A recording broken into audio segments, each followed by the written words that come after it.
I'm meteorologist Cheryl Nelson, natural disaster preparedness expert. I'm here to help you prepare for the next natural disaster or severe storm. I've got some great tips for you to help you and your family prepare. We are all so dependent on technology, but have you ever thought how devastating it can be, especially to a small business, when the internet goes out? I recommend HughesNet Internet Continuity. What's great about them is they provide internet access via satellite. They detect that outage and they switch over automatically.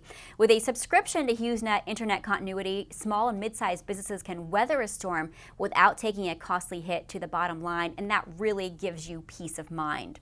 Now, another thing, if you're in an area where you get wildfires or maybe you have mold after a flooding event, I recommend an air purifier.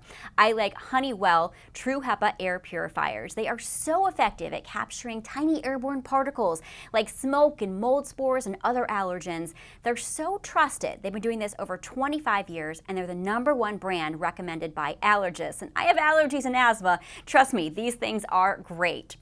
Now, what about disaster supplies? You want to make sure you have food and water, and also first aid kit, flashlights and batteries, and a NOAA weather radio. But have you ever thought about having a list of important numbers written down on a laminated piece of paper? One number you should add to that list is 1-800-RESPOND. That'll take you to Service Master Restore. They're the go-to source for getting your home or business back to normal after a disaster strikes.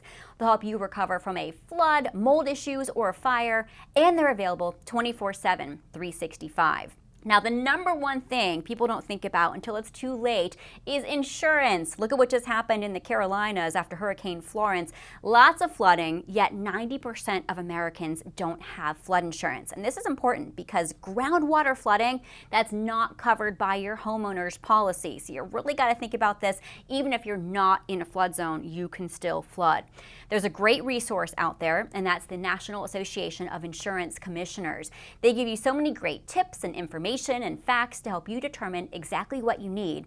They also have links to the State Department of Insurance offices on their website, insure.naic.org. Now, to learn more about this and all my other severe weather and natural disaster preparedness tips, visit tipsontv.com.